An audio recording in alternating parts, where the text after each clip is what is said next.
શું લોકશાહીમાં ચૂંટણી લડવી હવે ગુનો બની ગયો છે? જ્યારે સત્તાના જોરે વિરોધ પક્ષને મેદાનમાંથી હટાવવાના પેંતરા રચાયા, ત્યારે ગુજરાતની ધરતી પર કોંગ્રેસે બતાવ્યું કે અડગ મનોબળ સામે કોઈ પણ દબાણ વામણું છે. આગામી 26મી એપ્રિલે ગુજરાતની 15 મહાનગરપાલિકા અને સેંકડો પંચાયતોનું ભાવિ નક્કી થવાનું છે. આ વખતે જંગ માત્ર જીતનો નથી, પણ અસ્તિત્વ અને સિદ્ધાંતોનો છે. ભૂતકાળના અનુભવો પરથી બોધપાઠ લઈને એવી આક્રમક રક્ષણાત્મક વ્યૂહરચના અપનાવી છે કે વિરોધીઓના તમામ ગણિતો ઊંધા વળી ગયા છે. રાજકોટ હોય, સુરત હોય કે પોરબંદર, પોતાના ઉમેદવારોને સુરક્ષિત રાખવા માટે કોંગ્રેસે જે રીતે રાતોરાત ઓપરેશન પાર પાડ્યું, તેણે સાબિત કર્યું છે કે પક્ષ પોતાના કાર્યકરોની રક્ષા કરવા માટે કોઈ પણ હદ સુધી જઈ શકે છે. ટેકનિકલ ક્ષતિઓ શોધીને ફોર્મ રદ કરાવવાની કોશિશો હોય કે પછી રાત્રિના અંધકારમાં આવતા ધમકીભર્યા ફોન, કોંગ્રેસના યોદ્ધાઓ ડગ્યા નથી. રાજકોટમાં ગાયત્રીબા વાઘેલાની સજાગતા હોય કે સુરતમાં આમ આદમી પાર્ટીના ઉમેદવારની મક્કમતા, આ વખતે વિપક્ષે સ્પષ્ટ કરી દીધું છે,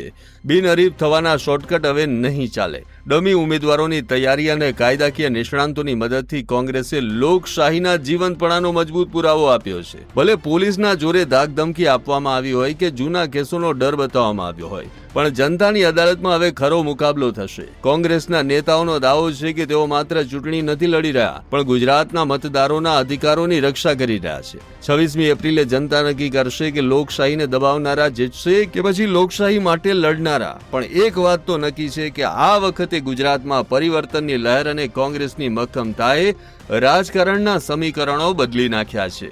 આવા જ અવનવા વિડીયો જોવા માટે ફોલો કરો ઇન સેકન્ડ્સ.